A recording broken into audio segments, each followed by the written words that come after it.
할렐루야. 오늘 또 우리 주에 새해 은혜가 넘치기를 축복합니다. 새해는 여러분의 마음의 소원이 성취가 되어지고 하는 일마다 형통하게 되기를 축복합니다. 우리 새해니까 우리 옆에 분한테 인사 한번 하십시다. 새해는 행복한 새해가 되시기를 바랍니다. 아멘. 지난 송구영시 예배 때에 말씀을 드렸듯이 우리가 새해가 되면 새로운 소망을 가지고 새로운 삶이 우리에게 이루어지기를 우리가 기대하고 누구나 다 소망을 합니다. 그러나 그러한 일들이 달력의 날짜만 2018년에서 2019년으로 바뀌어졌다고 해서 우리에게 새로운 일이 일어나지는 않습니다. 그냥 날짜만 바뀌었을 뿐이에요.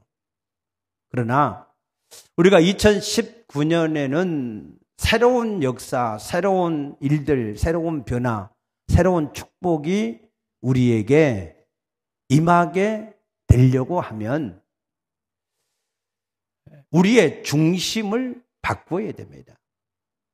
왜냐하면 이 모든 일의 주관자가 하나님이신데 그 하나님은 우리의 중심을 보시고 우리의 믿음대로 우리에게 역사하시는 하나님이시기 때문에 그렇습니다. 믿습니까?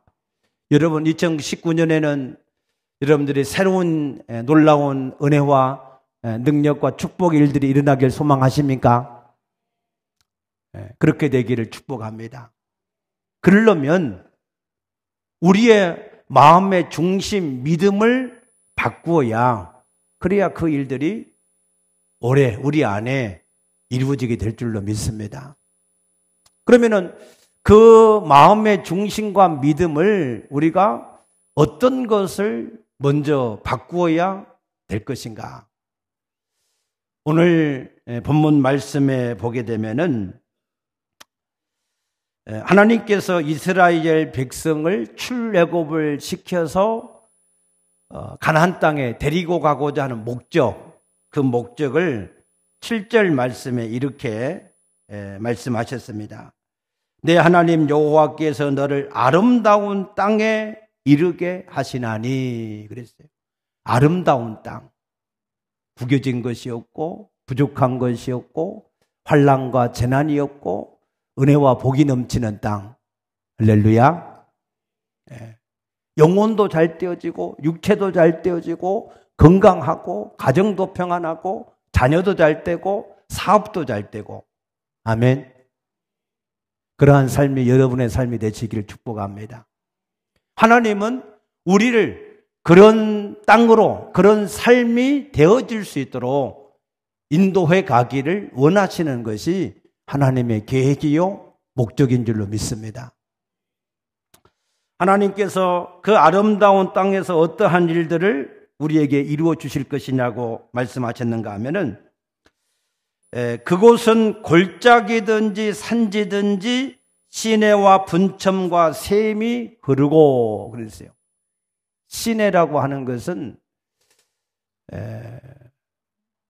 우기 때에 비가 한 번에 많이 쏟아질 때 그래서 급물살이 생겨서 이 흘러가는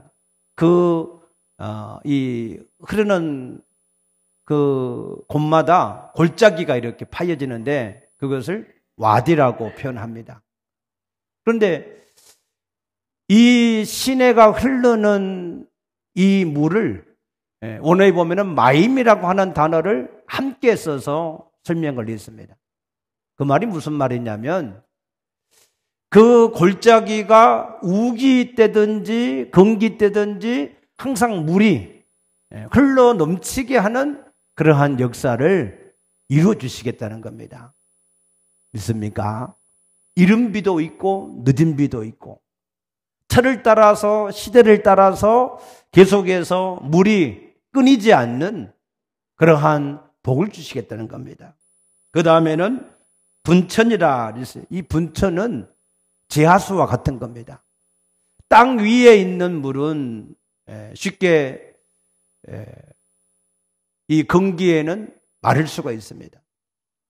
그러나 이 땅 속에 있는 물은 마르지 않고 언제든지 저장되어 있는 그 땅 속의 물이 풍성할 때 언제든지 건기에도 그것을 퍼서 쓸 수 있는 그러한 자원이 되는 줄로 믿습니다.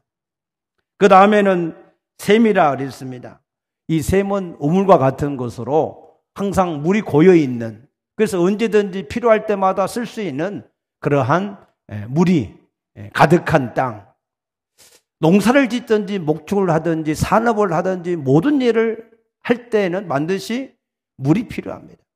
이 물이 있으면 생명을 얻고 풍성이 얻는 그러한 풍요의 시대가 열어지게 될 줄로 믿습니다. 하나님께서는 그 물이 땅에도 가득하고 땅 속에도 가득하고 항상 필요할 때마다 쓸 수 있는 그러한 물이 가득한 그 땅으로 그 백성들을 인도해 가기를 원하신다 그랬습니다. 뿐만 아니라 그 땅에서 밀과 보리의 소산지가 되게 할 것이고 포도와 무화과와 석류와 감람나무와 꿀의 소산지가 되게 할 것이다 그랬습니다. 그래서 먹을 것에 모자람이 없고, 할렐루야, 내게 필요가 아무것도 부족함이 없는 땅이 되게 할 것이다. 여러분의 삶이 그렇게 되기를 축복합니다. 먹을 것에 모자람이 없다. 생존하는데, 먹고 사는데 걱정할 필요가 없어요. 여러분의 삶이 먹고 사는데, 생존하는데 지금도 노후에도 언제든지 그런 걱정이 없이 살 수 있게 되기를 축복합니다. 또 여러분이 필요로 하면은 언제든지 그 필요가 부족함이 없는 삶. 아멘. 그런 삶이 되시기를 축복합니다. 뿐만 아니라 그 땅에 돌은 철이고 산에서는 동을 킬 것이다. 농산물만 아니라 광산물도 풍성하게 해서 부유하게 하고 힘있게 하고 넘치게 하는 그러한 복을 주신다는 겁니다. 그래서 내가 먹어서 배부를 때, 모든 일이 만족할 때 내 하나님 여호와께서 옥토를 내게 주셨으므로 말미암아 그를 찬송하리라 그랬습니다.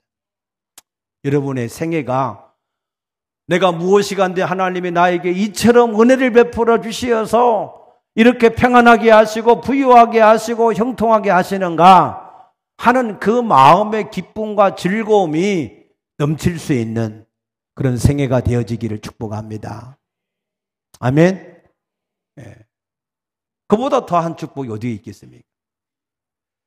그런데 하나님은 이러한 젖과 꿀이 흐르는 크고 아름답고 광대한 땅으로 그 백성을 인도에 가실 때에 그냥 그 땅으로 바로 인도하지 않으셨어요. 반드시 통과해야 될 그 땅이 있었습니다. 그 땅이 무슨 땅이었는가 하면 2절 말씀에 보면은 내 하나님 여호와께서 이 40년 동안에 내게 광야길을 걷게 하신 것을 기억하라 그랬습니다. 하나님은 젖과 꿀이 흐르는 땅을 얻게 하기 이전에 광야길을 먼저 걷게 하셨다는 거예요. 왜 그랬을까? 우리를 미워해서 그랬을까요? 아니면은 훈련을 시키려고 그랬을까요? 만약에 어떤 스포츠 감독이 자기 선수를 올림픽에 나가서 메달을 따게 하려고 그러면은 그냥 평안하게 놀고 먹게 하다가 올림픽에 출전을 시킬까요? 아니면 4년 동안 열심히 땀을 내고 힘들고 어렵지만 훈련을 시킬까요? 훈련을 시키겠죠. 그게 정상이겠지요. 하나님도 우리를 젖과 꿀이 흐르는 그 땅으로 데려가기를 원하셔서 그 땅에 데려가는 것 자체가 목적이 아니라 그 땅에서 그와 그 자손이 대대에 하나님의 축복을 누리며 살 수 있게 하기 위해서 훈련을 시키기를 원하시는 겁니다. 그 훈련의 장소가 광야입니다. 여러분, 광야는 사람이 살 수 있습니까? 없습니까? 살 수가 없어요. 아멘. 광야는 바람만 있고 모래만 가득하고 뜨거운 태양만 있습니다. 광야는 물이 없어요. 양식이 없어요. 그래서 장래에 소망이 없습니다. 광야에서는 아무도 계속해서 거기서 생존할 수 있는 사람이 아무도 없습니다. 그런데 하나님이 그 이스라엘 백성들 그 광야에 데리고 가셨다는 거예요. 40년이나 거기에서 지나게 하셨다는 거예요. 이 40이라고 하는 숫자는 성경에 보게 되면은 우리 인간이 겪을 수 있는 인간의 한계적인 숫자로 자주 등장합니다. 모세가 하나님의 말씀을 받기 위해서 40주 40날을 금식하며 하나님 말씀을 받았다 그랬고, 마태복음 4장 2절에도 예수님도 40일 동안이나 금식하며 기도했다 그랬습니다. 그래서 이 40이라고 하는 숫자는 우리 인간이 처할 수 있는 어떤 최악의 조건들의 상황, 그런 이 한계를 나타내는 숫자로 자주 이렇게 사용이 되고 있습니다. 그래서 하나님은 이 이스라엘 백성을 40년 동안이나 이 광야길을 걷게 하셨다는 거예요. 4일도 아니고 넉 달도 아니고 4년도 아니고 40년. 왜 그 길을 걷게 하셨는가? 거기서 뭘 훈련시키기 원하시는가? 그 훈련의 목적이 2절에 나옵니다. 이 길을 걷게 하신, 광야길을 걷게 하신 것은 너를 낮추시고 너를 시험하사 내 마음이 어떠한지 그 명령을 지키는지 지키지 않는지 알려 하심이라 그랬습니다. 하나님의 말씀을 듣고 순종하는지 순종하지 않는지를 테스트하기 위해서, 알아보게 하기 위해서, 그래서 하나님께서 그 길을 걷게 하셨다 그랬습니다. 여러분, 하나님의 말씀을 우리가 듣고 순종을 하고자 하는지 하지 않고자 하는지를 알게 하기 위해서, 아시기 위해서 데리고 간 것이 광야라 그랬습니다. 여러분, 이 광야에서 승리할 수 있게 되기를 축복합니다. 이 광야는 오래 있을 곳이 아닙니다. 이 광야는 우리가 빨리 통과를 해야 될 곳인 줄로 믿습니다. 하나님은 우리에게 향하신 목적 그대로 젖과 꿀이 흐르는, 먹는 것에 부족함이 없고 우리의 모든 필요에 부족함이 없는, 모든 것에 풍성한 그러한 가나안 땅의 축복을 우리에게 주시기 위해서 우리를 출애굽시킨 것이지, 이 광야에 계속해서 놔두기 위해서 우리를 출애굽시킨 것은 아닙니다.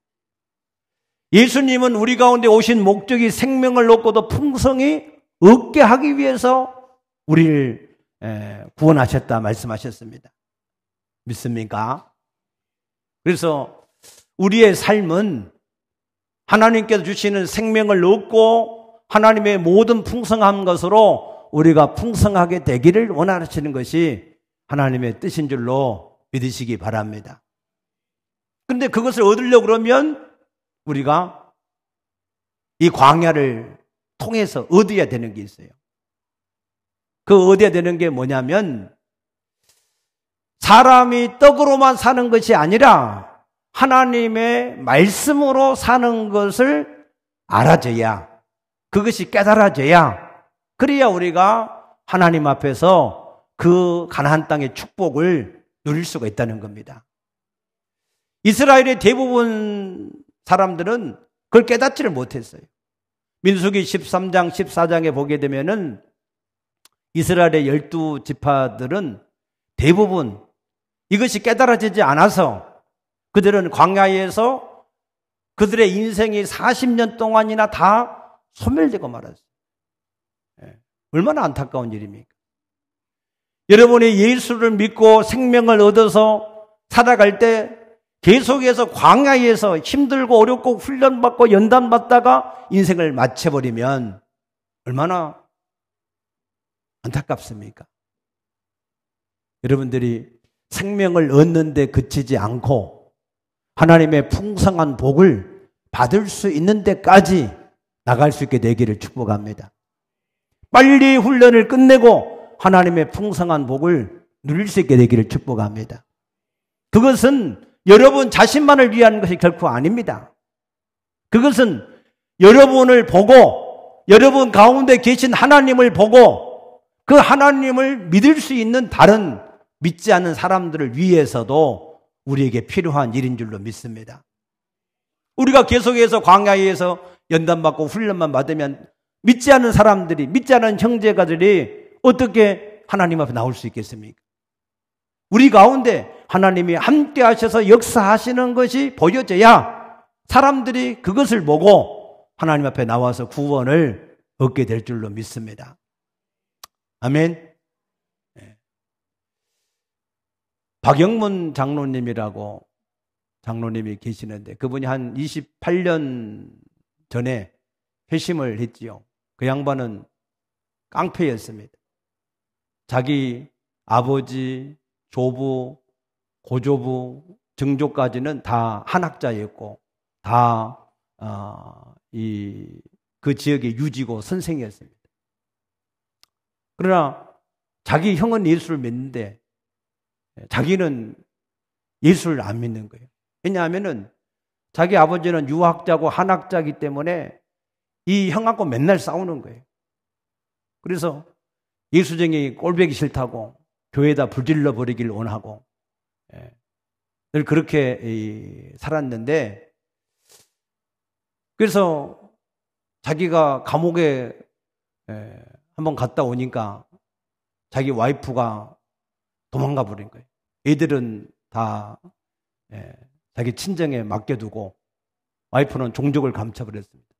그래서 그 양반이 자기 와이프의 가족 8명을 하루아침에 조용히 다 죽여버리고 그리고 자기도 자살하려고 그 계획을 가지고 있었습니다.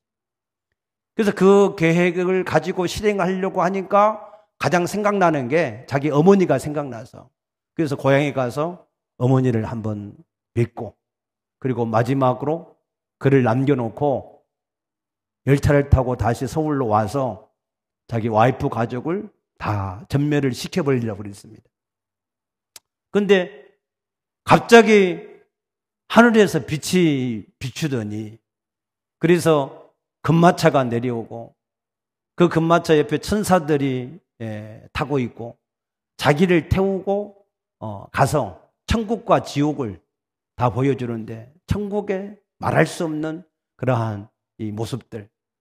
그런데 지옥에 갔을 때 자기 아버지가 그곳에서 독사에게 계속해서 물어뜯기면서 고생을 하는 걸 봤고 자기 이 큰아버지도 그 늘 우상을 섬기던 그 큰아버지인데 큰 구렁이에 이게 감싸여 가지고 고통하는 걸 봤고 그런 것들을 실제로 이렇게 자기가 보고 와서 그런 간증을 하는 겁니다.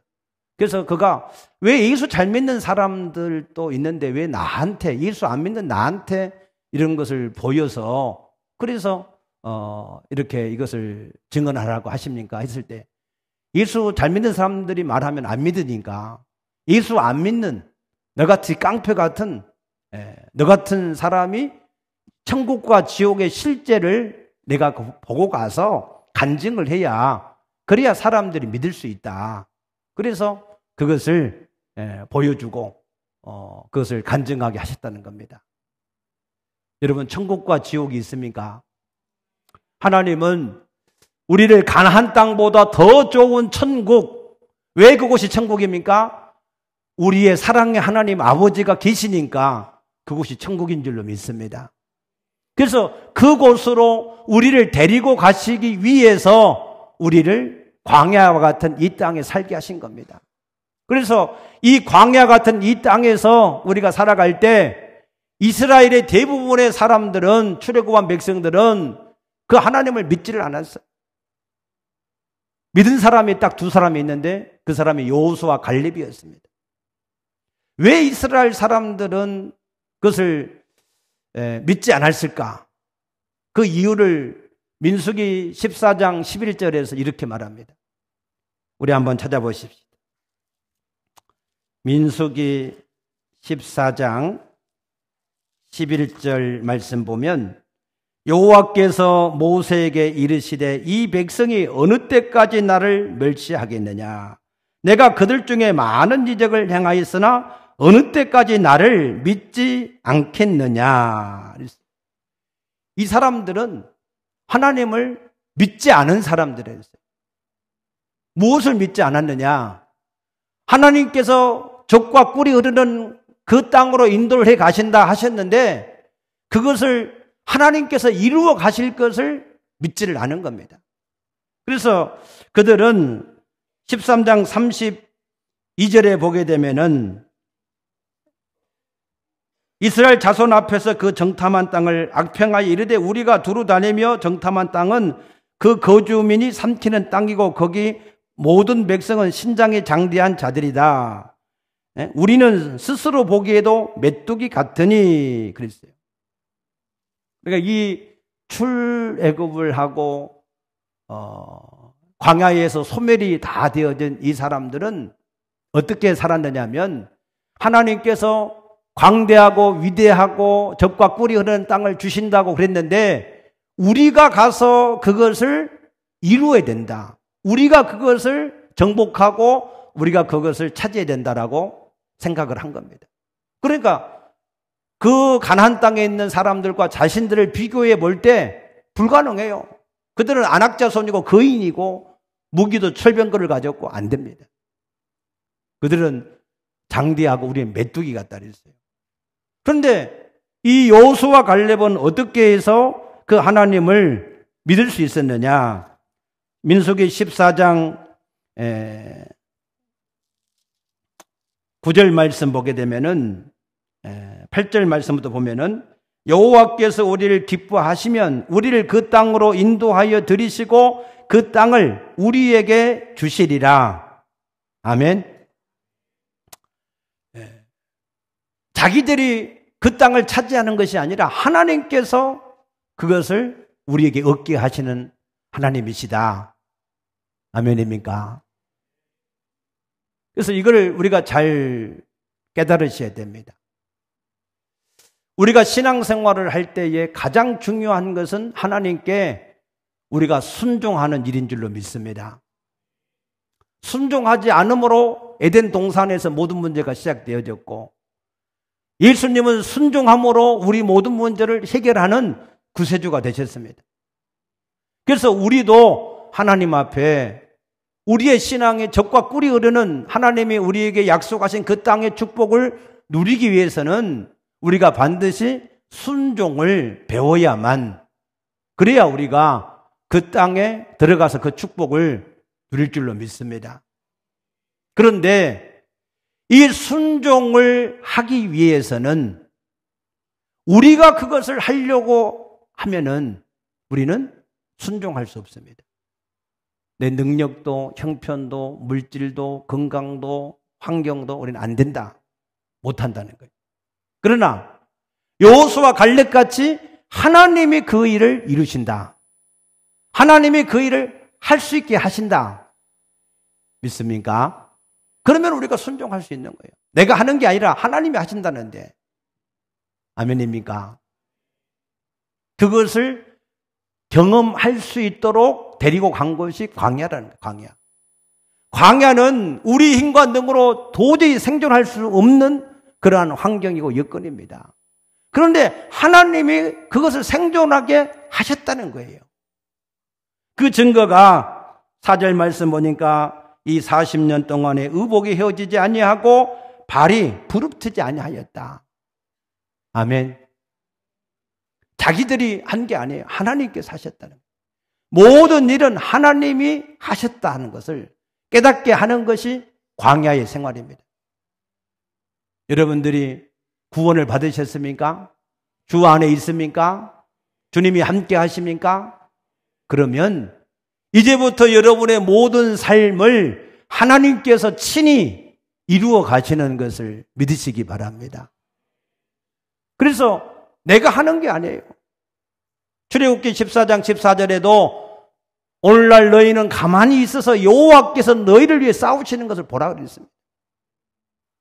그래서 우리는 이제부터 순종이라고 하는 것을 하나님 앞에 우리가 할 때에 우리의 마음의 중심을 바꾸기를 이제부터 그 일을 내가 하는 것이 아니라 주님이 하게 하신다 하는 사실을 여러분들이 깨닫게 되시기를 축복합니다.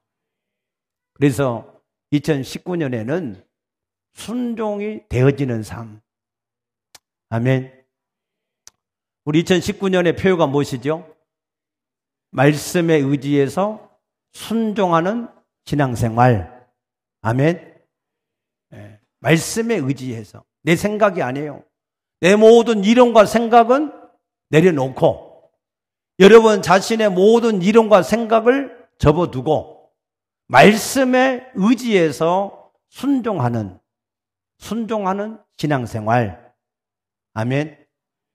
그렇게 되어질 때 하나님은 2019년을 여러분에게 새로운 해가 되게 하시고 새 축복의 원년이 되게 하시고 여러분 마음의 소원들이 이루어지게 하시는 놀라운 증거를 주실 줄로 믿습니다. 여러분 이사야서 1장이나 잠언 1장에 보면은 우리가 하나님께 순종하지 않으면 하나님이 우리 예배도 받지 않으시고 예물도 받지 않으시고 우리의 모든 기도도 응답하지 않는다 그랬어요.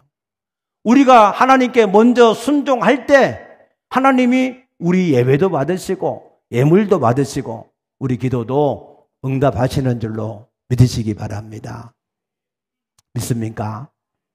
그러면 우리가 어디에서 순종을 해야 되는가? 마태복음 25장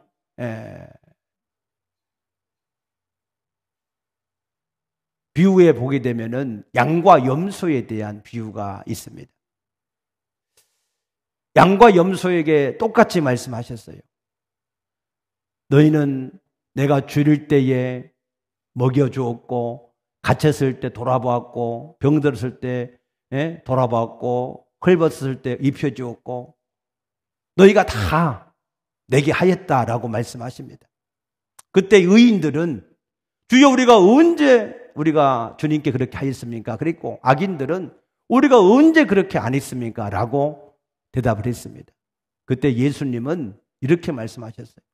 너희 눈에 보이는 가장 작은 소자 한 사람에게 행한 것이 곧 나에게 행한 것이고 행하지 않는 것이 곧 나에게 행하지 않은 것이다. 아멘. 우리가 이 하나님께 순종하는 이 순종의 도를 어디에서 배울 수 있습니까? 하나님은 우리를 그의 몸된 교회에 두시고 하나님께서 우리에게 순종의 도를 가르치고 계신 것을 믿으시기 바랍니다. 왜냐하면 교회는 에베소서 1장 22절에 보게 되면은 교회의 머리가 예수님이고 23절에 보면은 교회는 그의 몸이고 아멘. 그래서 이 교회는 천국하고 연결되어진 유일한 통로입니다. 그래서 우리가 교회에서 순종을 배우는 것이 하나님 나라에서 순종할 수 있는 사람이 되어진 줄로 믿습니다. 마태복음 18장에 보게 되면은 예수님이 한 가지 비유를 말씀하십니다. 어떤 사람이 죄를 범하거든 가서 권면을 해라. 그러나 듣지 않으면 두세 사람을 데리고 가서 권면해라. 그 두세 사람의 말도 듣지 않거든 교회에 말해라. 교회가 말했을 때도 듣지 않으면 그 사람을 이방인과 세리처럼 여기라 그랬습니다. 이 교회에서 우리가 하나님 앞에서 모든 일을 순종하는 것이 곧 주님 앞에 순종하는 일인 것을 믿으시기 바랍니다. 교회는 사도행전 15장 28절에 보니까 성령과 우리가 이 일을 결정했다 그랬습니다. 사도 바울은 고린도서 14장 31절에 너희가 혹시 선지자나 신령한 자로 알거든 내가 너에게 편지하는 이 편지가 주의 명령인 줄 알라 그랬습니다. 그래서 누구든지 교회에서 순종하기를 배워야 하나님께 순종할 수 있는 사람이 되어지는 것을 믿으시기 바랍니다. 아멘. 그래서 우리가 순종을 하는 것은 하나님을 믿는 일입니다. 여러분 하나님을 믿습니까? 그 하나님을 믿는 증거가 순종입니다.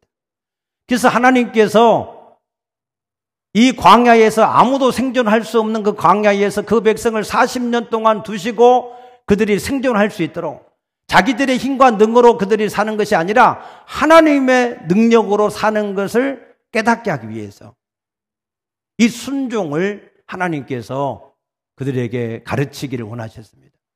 그 가르치는 목적이 무슨 목적이냐면 나중에 그들이 적과 꿀이 흐르는 그 땅에 들어갔을 때에도 그들이 그 적과 꿀이 흐르는 그 모든 것을 얻은 것이 자기의 힘과 능으로 얻어진 것이 아니라 하나님께서 그들에게 주셨음을 알게 하기 위한 것이라는 거예요. 아멘입니까? 그래서 우리가 17절, 18절 말씀 보게 되면은 그러나 내가 마음에 이르기를 내 능력과 내 손의 힘으로 내가 이 재물을 얻었다 말할 것이라 내 하나님 여호와를 기억하라 그가 내게 재물 얻을 능력을 주셨습니다. 아멘. 그래서 우리가 하나님을 믿음으로 순종할 때 신명기 28장의 모든 순종의 축복이 임하게 될 줄로 믿습니다. 신명기 28장은 시간이 없으니까 여러분들이 집에 가셔서 오늘 꼭 읽어보시기를 축복합니다. 거기에 보면은 하나님이 우리를 얼마만큼 축복하기를 원하시는지 거기에 자세하게 나와 있습니다. 그래서 2019년 올해는 여러분들이 교회에서 모든 설교의 말씀이든 권면이든 교회에서 하는 모든 일에 여러분들이 순종을 해야 되겠다. 그렇게 마음에 깨달아지고 결단이 되어지기를 축복합니다. 그런 사람만 2019년에는 여러분에게 새로운 해가 될 것입니다. 여러분에게 마음의 소원이 이루어지는 해가 될 줄로 믿습니다. 여러분이 새로운 놀라운 변화를 경험하는 그러한 해가 될 줄로 믿습니다. 아멘. 그래서 우리 모든 성도들이 순종을 하나님 앞에 무조건 이론과 생각을 다 내려놓고 무조건 순종할 수 있는 그런 신앙, 그런 신앙으로 중심이 내가 교회에서 어떤 일을 시키든지 순종하겠다. 아멘. 교회 일찍 오십시오. 그러면 일찍 오고, 할렐루야. 앞자리에 앉으세요. 그러면 앞자리에 앉고, 아멘. 이것 좀 하세요. 그러면은 나는 능력이 없지만 주님께서 하실 줄로 믿어서 내가 순종하겠습니다. 하고, 아멘. 주일 성수를 온전하게 하세요. 그러면 주일 성수 온전하게 하고, 11조를 드리세요. 그러면 11조도 드리고, 아멘이 없네. 11조는 하나님이 여러분 복 주시려고 드리게 하는 씨앗입니다. 아멘입니까? 그래서 무엇을 시키든지 하나님을 믿음으로, 하나님은 나를 사랑하셔서 그 아들을 주시기까지 사랑하신 분 아닙니까? 나를 나보다 더 사랑하신 분이 하나님이신 줄 믿습니다. 그러니까 그 하나님을 믿으시고 그 하나님께서 말씀하시는 그 모든 말씀을 여러분들이 듣고 내가 순종을 하겠다. 그런 결단을 할 수 있게 되기를 축복합니다. 그렇게 되어져야, 그래야 하나님이 그때부터 여러분의 예배도 받으시고 기도도 들으시고 예물도 하나님이 받으시고 여러분이 수고한 모든 것을 다 하나님이 연락하시고 응답을 하실 줄로 믿으시기 바랍니다. 그래서 하나님은 계획이 그 이스라엘 백성을 크고 아름답고 광대한 젖과 꿀이 흐르는 땅 거기에 데리고 가셔서 그 자손 대대로 거기에서 영원한 축복을 누리기를 원하시는 것이 하나님 뜻입니다. 믿습니까? 그러나 그 축복을 계속해서 누리려고 그러면 하나님을 온전하게 믿는 믿음이 있어야 그것을 계속해서 누릴 수 있는 겁니다. 아담과 하와가 하나님에 대한 온전한 믿음이 있었더라면 그 에덴 동산에서 계속해서 영생을 누리고 그리고 영원한 축복을 누렸을 것입니다. 그 하나님을 믿는 증거가 하나님 말씀에 순종하는 일입니다. 믿습니까? 그러므로 여러분들이 이 순종을 교회에서 배우셔야 돼요. 교회에서 신앙생활 하면서 배워야, 그래야 여러분이 사회생활 할 때도 순종을 배울 수가 있고 여러분의 모든 이 삶 속에서도 순종을 여러분들이 배우게 될 줄로 믿습니다. 그래서 이 순종의 훈련을 여러분들이 교회에서 눈에 보이지 않는 하나님께 순종하려고 그러면은 눈에 보이는 교회에서 여러분들이 순종하심으로 순종이 몸에 익혀져서 습관이 되어서 여러분의 삶이 하나님의 축복이 넘치는 삶이 되어줄 수 있기를 축복합니다. 기도하겠습니다. 사랑의 주님, 감사합니다. 2019년이 우리 모든 성도에게 새로운 해가 되기를 원합니다. 새로운 축복이 넘치는 해가 되기를 소원합니다. 하나님께서 우리 성도들 마음속에 하나님을 온전하게 믿는 믿음이 있어서 이제 순종을 결단하고 순종을 행할 수 있는 그러한 믿음이 생기게 도와 주시옵소서. 감사하며 예수님 이름으로 간절히 축복하며 기도드리옵나이다. 아멘.